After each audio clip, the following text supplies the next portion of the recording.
আজকের ভিডিও দশম শ্রেণীর আমার প্রিয় ছাত্রছাত্রী বন্ধুদের জন্য। আজকের আলোচনা তোমাদের প্রত্যেকের কাছে অতি আকর্ষণীয় হতে চলেছে।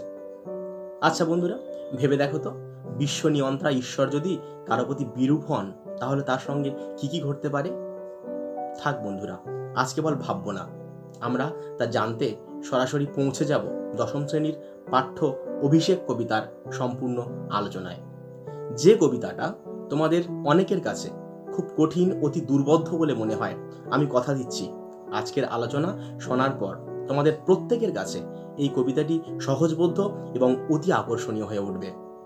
আর পারলে তোমরা প্রত্যেকে আলোচনা শোনার সাথে সাথে তোমাদের অজানা শব্দের অর্থগুলো খাতায় লিখে নিতে পারো, তাহলে পরবর্তীকালে বুঝে পড়তে তোমাদের কোনো অসুবিধা হবে না। তো চলো বন্ধুরা, শুরু করা যাক কবিতার আলোচনা।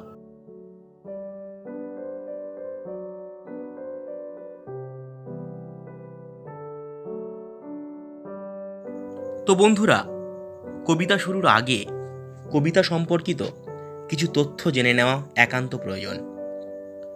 মহাকবি মাইকেল মধুসূদন দত্তের কালজয়ী সৃষ্টি মেঘনাদ বধ কাব্যের অভিষেক নামাঙ্কিত প্রথম স্বর্গ থেকে আমাদের আজকের পাঠ্য অভিষেক কবিতাটি নেওয়া হয়েছে। কবিতা শুরু করার আগে আমরা জেনে নেব অভিষেক শব্দটির অর্থ কী। দেখো বন্ধুরা, মহৎ বা গুরুত্বপূর্ণ কোনো কাজের উদ্দেশ্যে কাউকে বিশেষ কোনো পদে বরণ করে নেওয়াই হলো অভিষেক। এই অভিষেক ক্রিয়া কিভাবে সম্পন্ন হয় না, মন্ত্রপুত তীর্থ জলে স্নান করানোর মাধ্যমে অভিষেক ক্রিয়া সম্পন্ন হয়ে থাকে। বন্ধুরা, আর একটা তথ্য তোমাদের জেনে নেওয়া প্রয়োজন। এই কবিতায় ইন্দ্রজিৎ চরিত্রটিকে নানা বিশেষণে বিশেষায়িত করা হয়েছে, একাধিক নামে তাকে ডাকা হয়েছে। সেগুলি হলো মেঘনাদ, বীরেন্দ্র কেশরী, মহাবাহু, মহাবলী, দশাননাত্তজ, রথীন্দর্ষভ, বীরমণি, বীর চূড়ামণি, কুমার, গুণনিধি, প্রাণসখা, রাক্ষস কুলশেখর, বৎস। আর রাবণ চরিত্র সম্পর্কে যে বিশেষণে ব্যবহার করা হয়েছে বা যে নামে ডাকা হয়েছে সেগুলি হলো রাক্ষসাধিপতি, রাক্ষস কুলপতি, লঙ্কাপতি, রাজেন্দ্র, রাজা, স্বর্ণলঙ্কাপতি, পীত। আর রামচন্দ্র সম্পর্কে যে বিশেষণ ব্যবহার করা হয়েছে সেগুলি হলো রাঘব, মায়াবী মানব, রঘুবর, সীতাপতি, বীর, ছাড়সেনর। আর প্রমীলা সম্পর্কে যে বিশেষণ ব্যবহার করা হয়েছে বা যে নামে তাকে ডাকা হয়েছে সেগুলি হলো ধনী, কল্যাণী, বিধুমুখী, সতী, কিঙ্করী। কবিতা পাঠ শুরুর আগে তোমাদের ছোট্ট একটা ঘটনা জেনে নিতে হবে। ঘটনাটি হলো, রাবণপুত্র ইন্দ্রজিৎ মহিলা পরিবেষ্টিত হয়ে প্রমোদ কাননে যখন আনন্দ উল্লাসে মত্ত, ঠিক তখন অন্যদিকে রামচন্দ্রের হাতে তার প্রিয় ভাই বাহুর মৃত্যু হয়। পুত্রের মৃত্যু সংবাদ শুনে শোকাহত রাবণ যুদ্ধযাত্রার জন্য প্রস্তুত হন, অর্থাৎ যুদ্ধের সাজে সজ্জিত হতে শুরু করেন। এমতাবস্থায় দেবী লক্ষ্মী ভাবতে থাকেন কিভাবে রাবণকে যুদ্ধযাত্রা থেকে বিরত করে তার পুত্র ইন্দ্রজিৎকে যুদ্ধে পাঠানো যায়। আর সেই ভাবনাকে বাস্তবায়িত করতে দেবী লক্ষ্মী ইন্দ্রজিতের ধাত্রীমাতা অর্থাৎ ধাইমা, যিনি ছোট থেকে লালন পালন করেন, সেই ধাত্রীমাতা প্রভাসা রাক্ষসীর ছদ্মবেশ ধারণ করে প্রমোদ কাননে উপস্থিত হন। তারপরে শুরু আমাদের কবিতার বিষয়বস্তু। কবিতা অভিষেক, কবি মাইকেল মধুসূদন দত্ত। কনক আসন ত্যাজি বীরেন্দ্র কেশরী ইন্দ্রজিৎ, অর্থাৎ সোনার সিংহাসন ত্যাগ করে বীরেন্দ্র কেশরী অর্থাৎ বীর শ্রেষ্ঠ রাবণপুত্র ইন্দ্রজিৎ প্রণমিয়া ধাত্রীর চরণে, অর্থাৎ সেই ধাত্রীমাতার চরণে প্রণাম করে কহিলা, বলল, কি হেতু মাত, কি কারণে মা গতি তব আজি এ ভবনে, এ গৃহেতে তোমার কি কারণে আসতে হলো? কহ দাসে লঙ্কার কুশল। লঙ্কার কি অবস্থা? লঙ্কার সব কিছু মঙ্গল তো? এই দাসকে তুমি বলো। শির চুম্বী ছদ্মবেশী অম্বুরাশি সুতা উত্তরিলা। শির, এখানে শির কথার অর্থ কপাল, যদিও প্রকৃত অর্থ মাথা। তো ছদ্মবেশী অম্বুরাশি সুতা, অম্বুরাশি কি? অম্বুরাশি হলো সমুদ্র, সুতা কথার অর্থ কন্যা, অর্থাৎ অম্বুরাশি সুতা হলো সমুদ্র কন্যা লক্ষ্মী দেবী, যিনি প্রভাসা রাক্ষসীর ছদ্মবেশ ধারণ করে ইন্দ্রজিতের কাছে এসেছেন। তিনি ইন্দ্রজিতের শির চুম্বন করে উত্তর দিল, হাই পুত্র, কি আর কহিব কনক লঙ্কার দশা। হে পুত্র, স্বর্ণলঙ্কার অবস্থার আমি কি আর বলবো। ঘোর তর রণে হত প্রিয় ভাই তব বীর বাহুবলী। খুব ভয়ঙ্কর যুদ্ধে তোমার প্রিয় ভাই বীরবাহু মারা গেছে, যে ছিল অতি বলশালী। তার শোকে মহাশোকী রাক্ষসাধিপতি, সেই শোকে ভীষণভাবে শোকগ্রস্ত রাক্ষসাধিপতি, অর্থাৎ রাক্ষসদের শ্রেষ্ঠ রাজা, রাক্ষস যোগ অধিপতি। সসৈন্যে সাজেন আজি যুঝিতে আপনি। সসৈন্যে অর্থাৎ সৈন্যদল সহ, যুঝিতে অর্থাৎ যুদ্ধ করতে যাওয়ার জন্য তিনি তৈরি হচ্ছেন, প্রস্তুত হচ্ছেন। জিজ্ঞাসিলা মহাবাহু বিস্ময় মানিয়া। মহাবাহু অর্থাৎ ইন্দ্রজিৎ। কবিতা পাঠের আগে তোমাদেরকে বলেছি যে ইন্দ্রজিৎ চরিত্র সম্পর্কে একাধিক বিশেষণ বা একাধিক নাম ব্যবহার করা হয়েছে, তার আরেকটি হলো মহাবাহু। সেই মহাবাহু অবাক হয়ে জিজ্ঞেস করল, কি কহিলা ভগবতী? হে দেবী, কি বলছো তুমি? কে বধিল কবে প্রিয়ানুজে? প্রিয়ানুজ, প্রিয় যোগ অনুজ। অনুজ কথার অর্থ ছোট ভাই। আমার প্রিয় ভাইকে কে বধ করলো, কে মারলো? নিশারণে সংহারিনু আমি রঘুবরে। আমি রাত্রিকালীন যুদ্ধে বিনাশ করেছি রঘুবর অর্থাৎ রামচন্দ্রকে। খণ্ড খণ্ড করিয়া কাটিনু বরিশি প্রচণ্ড স্বর বৈরী দলে। অর্থাৎ আমি খণ্ড খণ্ড করে তাকে কেটে ফেলেছিলাম, বরশি অর্থাৎ বর্ষণ করে। কি বর্ষণ করে? প্রচণ্ড স্বর অর্থাৎ তীর বা বাণ, বৈরী দলে অর্থাৎ শত্রুপক্ষের উপর। শত্রুপক্ষের উপর প্রবল বাণ বর্ষণ করে তাদেরকে আমি খণ্ড খণ্ড করে কেটে ফেলেছিলাম। তবে এ বারতা, এ অদ্ভুত বারতা জননী কোথায় পাইলে তুমি? বারতা অর্থাৎ বার্তা, খবর। এ অদ্ভুত খবর মা তুমি কোথায় পেলে? শীঘ্র কহ দাসে, তাড়াতাড়ি এই দাসকে তুমি বলো। রত্নাকর রত্নোত্তমা ইন্দিরা সুন্দরী উত্তরিলা। রত্নাকর অর্থাৎ রত্নের আকর, রত্নের খনি। সেই খনিতে রত্নোত্তমা অর্থাৎ রত্নের মধ্যে উত্তম রত্ন ইন্দিরা সুন্দরী অর্থাৎ দেবী লক্ষ্মী উত্তরিলা। হায় পুত্র, মায়াবী মানব সীতাপতি। মায়াবী কথার অর্থ শট, কপটচারী। সীতাপতি অর্থাৎ সীতার পতি রামচন্দ্র। তব স্বরে মরিয়া বাঁচিল। তোমার স্বরে, তোমার বাণ নিক্ষেপে মরে গিয়েও আবার বেঁচে উঠেছে, কারণ সে মায়াবী। যাও তুমি তরা করি, তুমি খুব শীঘ্র যাও। আর কি করো গিয়ে? রক্ষ রক্ষ কুলমান, এ কাল সমরে রক্ষ চূড়ামণি। এখানে দেখো বন্ধুরা, দুটো রক্ষ রয়েছে, একটা রক্ষীয়, একটা রক্ষীয় বিসর্গ। প্রথম রক্ষ কথার অর্থ হলো রক্ষা করো, আর দ্বিতীয় রক্ষ অর্থাৎ রাক্ষস, রক্ষ কুলমান, রাক্ষস কুলের মান মর্যাদা তুমি রক্ষা করো।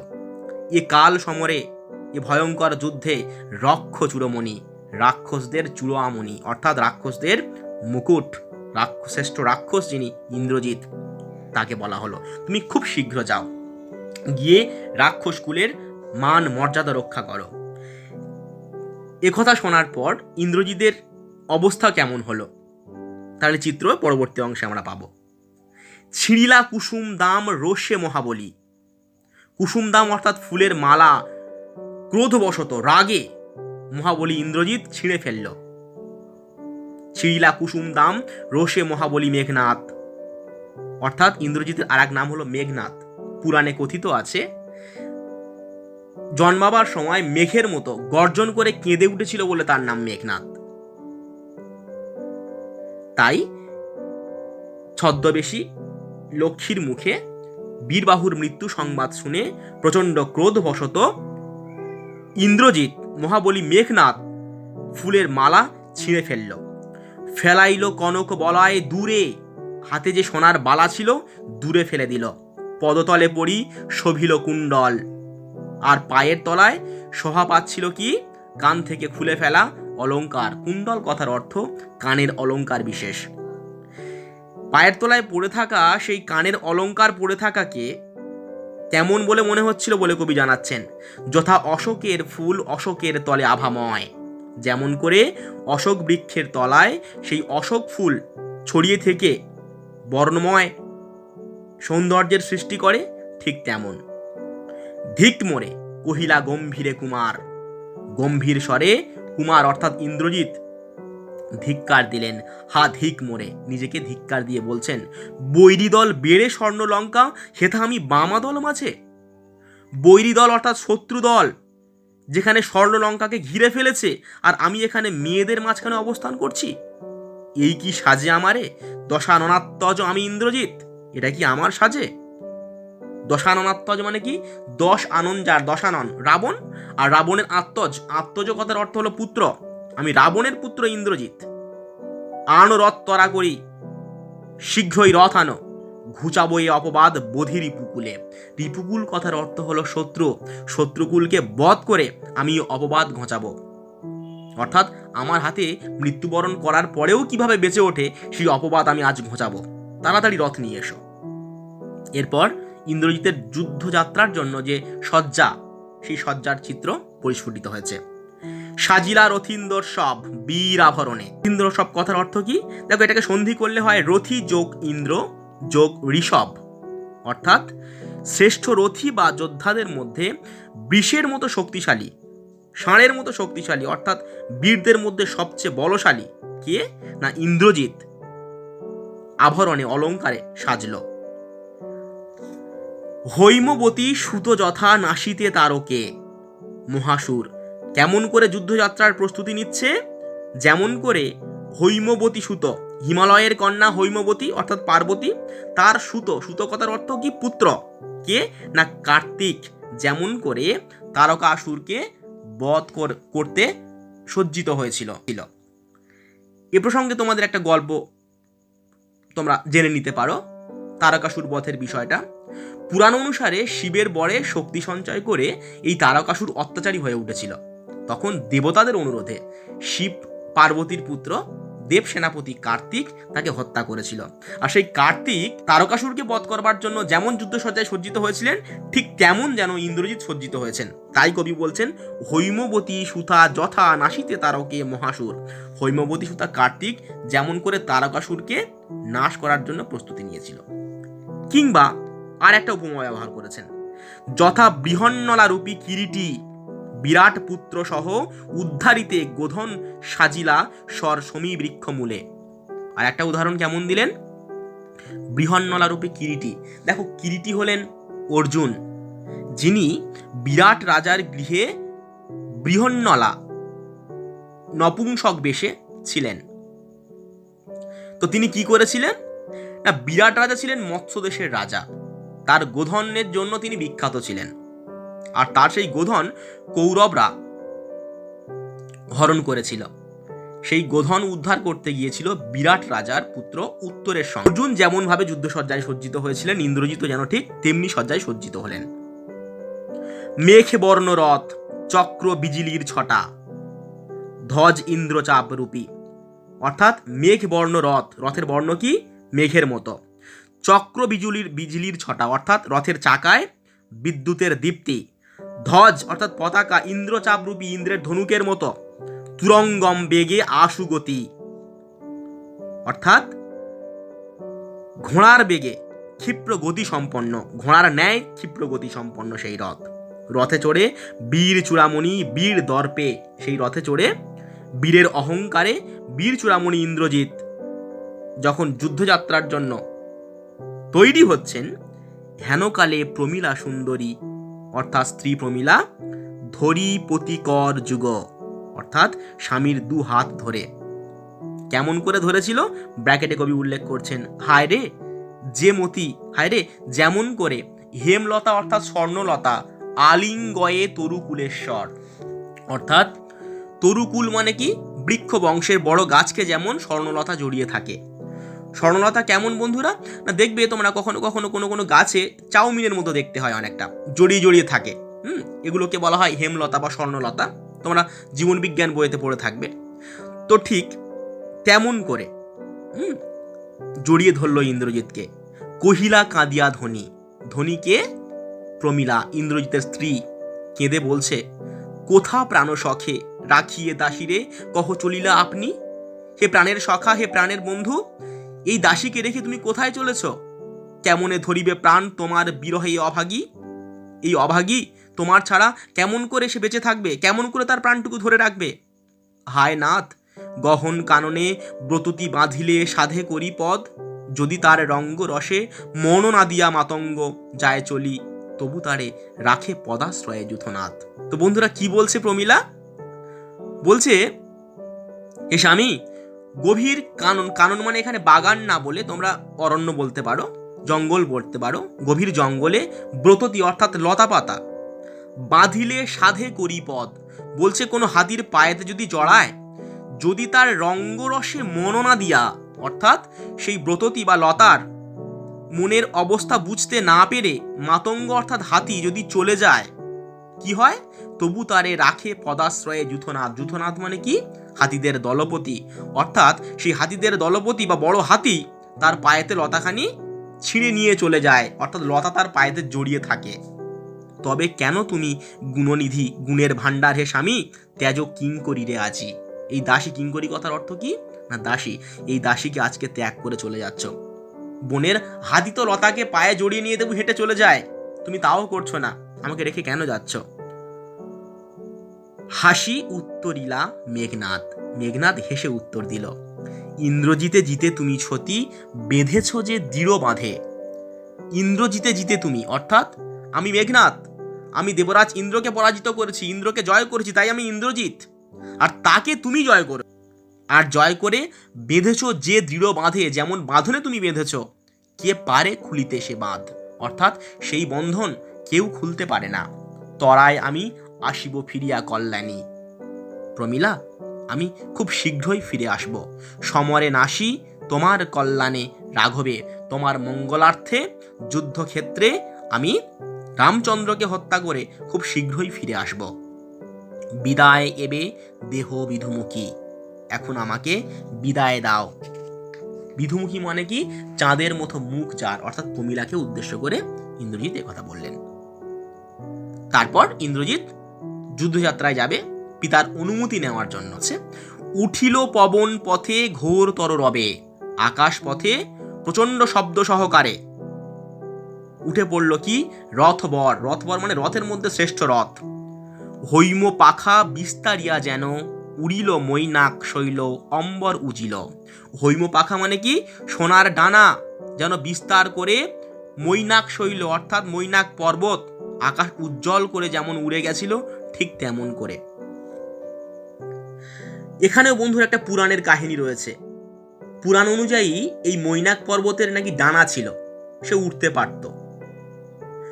তো ইনি আজ হিমালয় ও মেনকার পুত্র এবং শিবের পত্নী পার্বতীর ভাই। তো ইন্দ্র পর্বতদের ডানা কেটে ফেলতে শুরু করলে, উদ্যত হলে মৈনাক পর্বত পবনদেবের সাহায্যে সাগরে আশ্রয় গ্রহণ করেছিল নিজেকে রক্ষা করবার জন্য। মৈনাকের সেই ডানা বিস্তার করে উড়ে চলার সঙ্গে ইন্দ্রজিতের রথের উড়ে চলার তুলনা করা হয়েছে এখানে, অর্থাৎ সোনার পাখা বিস্তার করে যেমন মৈনাক পর্বত উড়ে গেছিল, ঠিক তেমন যেন ইন্দ্রজিৎ তার রথে চড়ে আকাশ পথে চলেছেন। সিঞ্জিনী আকর্ষী রোষে টঙ্কারিলা ধনু বীরেন্দ্র। দেখো বন্ধুরা, তোমাদের মনে হতে পারে সিঞ্জিনী কথার অর্থ কি? রথের যে পরিবিশেষ না বন্ধুরা, এখানে সিঞ্জিনী কথার অর্থ ধনুকের ছিলা। ধনুকের ছিলা কি করলো? আকর্ষী রোষে, প্রচন্ড রাগে ক্রোধে টান দিয়ে শব্দ সৃষ্টি করলো। কেমন শব্দ? টঙ্কার, অর্থাৎ ধনুকের ছিলার যে শব্দ সেটাকে বলা হয় টঙ্কার শব্দ। টঙ্কারিলা ধনু বীরেন্দ্র, বীরেন্দ্রকে ইন্দ্রজিৎ। পক্ষীন্দ্র যথা নাদে মেঘ মাঝে ভৈরবে। পক্ষীন্দ্র পাখিদের রাজা গরুর যেমন করে মেঘের মাঝে ভয়ঙ্কর ভাবে চিৎকার করে, ঠিক তেমন যেন আওয়াজ হলো ধনুকের ছিলার টঙ্কার ধ্বনিতে। কাঁপিলা লঙ্কা, লঙ্কা কেঁপে উঠল। কাঁপিলা জলধি, সমুদ্র কেঁপে উঠল। অন্যদিকে আমরা বলেছিলাম যে পুত্রের মৃত্যু সংবাদ শুনে রাবণ যুদ্ধসজ্জায় সজ্জিত হচ্ছেন। এবার সেই জায়গায় চলে আসবো। সাজিছে রাবণ রাজা বীর মদে মাতি। এদিকেও ইন্দ্রজিতের পিতা রাবণ যুদ্ধযাত্রার জন্য প্রস্তুত হচ্ছেন বীর মদে মাতি, অর্থাৎ বীরের নেশায় মত্ত হয়ে যুদ্ধে যাওয়ার জন্য প্রস্তুতি নিচ্ছেন। বাজিছে রণবাজনা, যুদ্ধে যাওয়ার পূর্ব মুহূর্তে যুদ্ধের যে বাজনা তা বাজছে। গরজিছে গজ, হাতি গর্জন করছে। ভেসে অশ্ব, ঘোড়া ডাকছে। হুঙ্কারিছে পদাতিক রথী, অর্থাৎ পায়ে হেঁটে যে সৈন্যরা যুদ্ধ করে তারাও হুঙ্কার ছাড়ছে। উড়িছে কৌশিক ধ্বজা, উঠিছে আকাশে কাঞ্চন কুঞ্চক বিভা। আকাশে কৌশিক ধ্বজা অর্থাৎ রেশমের তৈরি ধ্বজা, পতাকা উঠছে। স্বর্ণ আবরণীর আলো ছড়িয়ে দিচ্ছে যেন সেই ধ্বজা থেকে। হেন কালে, এমন সময়, তথা সেখানে দ্রুত গতি উতরিলা মেঘনাদ রথী। সেই সময় ইন্দ্রজিৎ সেখানে নামলেন, রথে চড়ে সেখানে নামলেন যেখানে রাবণ যুদ্ধযাত্রার জন্য তৈরি হচ্ছেন, যেখানে যুদ্ধের বাজনা বাজছে। তাকে দেখে কি করছে রাক্ষস সেনারা? নাদিলা কুর্বর দল, চিৎকার করে উঠল রাক্ষস দল। হেরি বীর বরে মহাগর্বে। মহাগর্বে তারা বীরবর অর্থাৎ ইন্দ্রজিৎকে দেখে চিৎকার শুরু করে দিয়েছে। নমি পুত্র পিতার চরণে করজোরে কহিলা। বাবার চরণে প্রণাম জানিয়ে হাত জোর করে ইন্দ্রজিৎ বলল, হে রক্ষ কুলপতি, হে রাক্ষস বংশের স্বামী, শুনেছি মরিয়া নাকি বাঁচিয়াছে পুনরাঘব। শুনলাম মারা গিয়েও নাকি রামচন্দ্র আবার বেঁচে উঠেছে। এ মায়াপিত বুঝিতে না পারি, এ ছলনা বাবা আমি বুঝতে পারছি না, কিন্তু অনুমতি দেহ, আমাকে অনুমতি দাও। সমূলে নির্মূল করিব পামরে আজি। পামর কথার অর্থ পাপিষ্ঠ, পাপী। ওই পাপী রামচন্দ্রকে এবার সমূলে নির্মূল করব। ঘোর সরানলে করি ভস্য, বায়ু অস্ত্রে উড়াইব তারে, নতুবা বাঁধিয়া আনি দিব রাজপদে। কি করতে চাইছে ইন্দ্রজিৎ? বলছে সরানল, স্বরযুক্ত অনল, যে বাণ থেকে অগ্নি নির্গত হয় সেই বাণ নিক্ষেপ করে রামচন্দ্রকে পুড়িয়ে দেব, ভস্য করে দেব, পুড়িয়ে ছাই করে দেব। আর বায়ু অস্ত্রে উড়াইব তারে, সেই ছাইকে বায়ু অস্ত্রের মাধ্যমে উড়িয়ে দেব। আর যদি তা না পারি, বাঁধিয়ে বেঁধে আনি দিব রাজপদে। হে পিতা, তোমার চরণে তাকে এনে দেব। আলিঙ্গি কুমারে চুম্বি শির মৃদুস্বরে উত্তর করিলা তবে স্বর্ণ লঙ্কাপতি।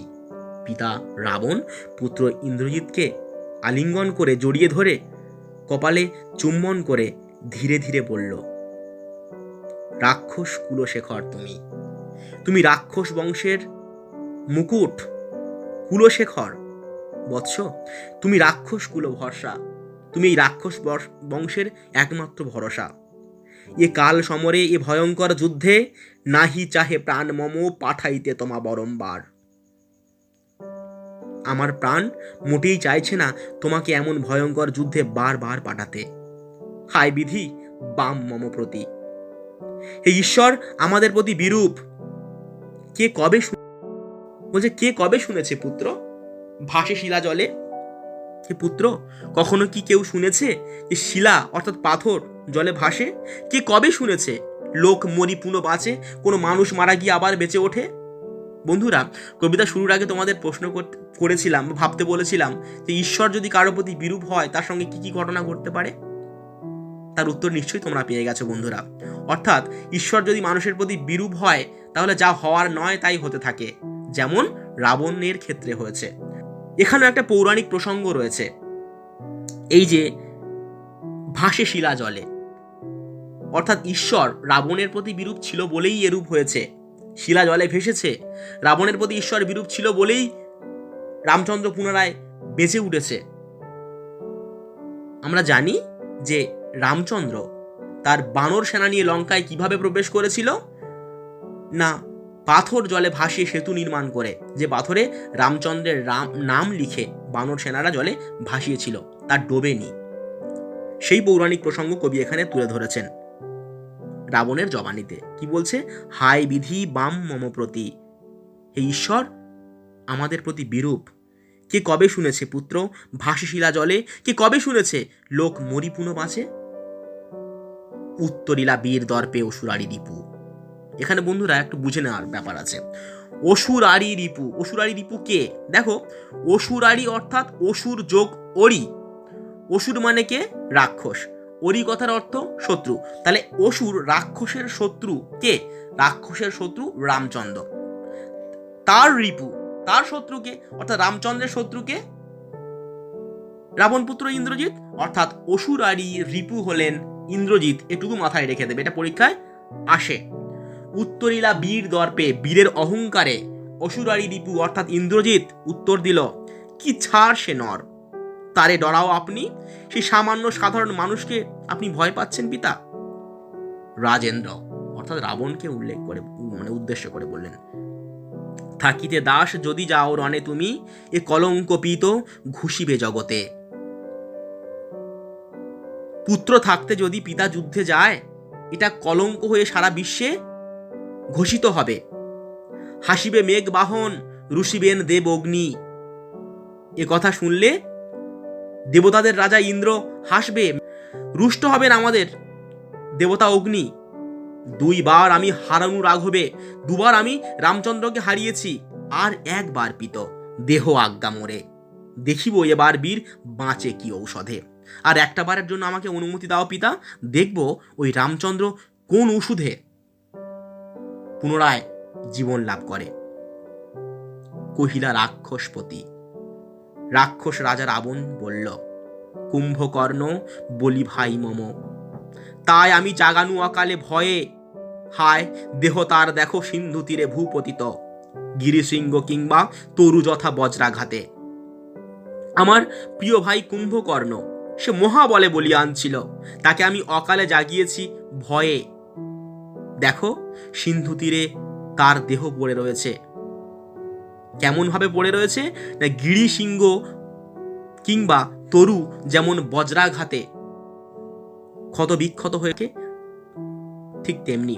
অর্থাৎ কবি এখানে বলতে চাইছে, বা রাবণের মুখ দিয়ে তিনি বোঝাতে চাইছেন, যে তার ভাই কুম্ভকর্ণকে যুদ্ধে পাঠিয়েছিল, সেই কুম্ভকর্ণের মৃতদেহ সিন্ধু তীরে পড়ে রয়েছে, আর তার শরীরটা এত বড় যে দেখে মনে হচ্ছে যেন বজ্রাঘাতে আঘাতপ্রাপ্ত গিরিশৃঙ্গ অথবা তরু পড়ে রয়েছে, বৃক্ষ পড়ে রয়েছে। তবে যদি একান্ত সমরে ইচ্ছা তবুও যদি যুদ্ধক্ষেত্রে তুমি যেতে চাও বৎস, আগে পুজো ইষ্ট দেবে, তোমার আরাধ্য দেবতার পূজা সেরে নাও। নিকুম্ভিলা যজ্ঞ সাঙ্গ কর বীরমণি। ইন্দ্রজিৎ, নিকুম্ভিলা যজ্ঞাগারে গিয়ে তার যজ্ঞ সমাপন করো। সেনাপতি পদে আমি বরিনু তোমারে, তোমাকে আমি এখনই সেনাপতি পদে বরণ করে নিলাম। দেখো অস্তচলগামী দীননাথ এবে, এখন দীননাথ অর্থাৎ সূর্য অস্তচলগামী ডুবন্ধকার নেমে আসছে। প্রভাতে যুঝিও বৎস রাঘবের সাথে, তুমি সকালে যুদ্ধযাত্রায় রওনা হইও রামচন্দ্রের সঙ্গে। এতে কহিয়া রাজা যথা বিধি লয়ে গঙ্গদক অভিষেক করিল কুমারে। এটা বলার পর রাবণ কি করলো? যথা নিয়ম মেনে গঙ্গা জল দিয়ে ইন্দ্রজিৎকে অভিষেক করালো। আগেই বলেছি অভিষেক কি না, মহৎ বা গুরুত্বপূর্ণ কোনো কাজের উদ্দেশ্যে কাউকে বিশেষ কোনো পদে বরণ করে নেওয়া হলো অভিষেক। তা কিভাবে সম্পন্ন হয়? না, মন্ত্রপুত তীর্থ জলে স্নান করানোর মাধ্যমে অভিষেক ক্রিয়া সম্পন্ন হয়। ঠিক সেইভাবেই রাক্ষস অধিপতি রাবণ ইন্দ্রজিতের অভিষেক করলেন। তো বন্ধুরা, আশা করি আজকের আলোচনা তোমাদের কাছে অতি আকর্ষণীয় বলে মনে হয়েছে। আর আজকের পর থেকে কবিতাটা তোমাদের প্রত্যেকের কাছে সহজবোধ্য এবং আকর্ষণীয় হয়ে উঠবে বলে আমি মনে করি। ভিডিওটি ভালো লাগলে লাইক করো, বেশি বেশি করে বন্ধুদেরকে শেয়ার করো, আর গল্পে গল্পে শিখি ইউটিউব চ্যানেলে নতুন হলে সাবস্ক্রাইব করে পাশে থাকা বেল আইকন প্রেস করে নোটিফিকেশন অল করে রাখতে ভুলো না। আবার দেখা হবে অন্য কোনো নতুন ভিডিও নিয়ে। সকলকে ধন্যবাদ জানিয়ে আজকের আলোচনা এখানেই শেষ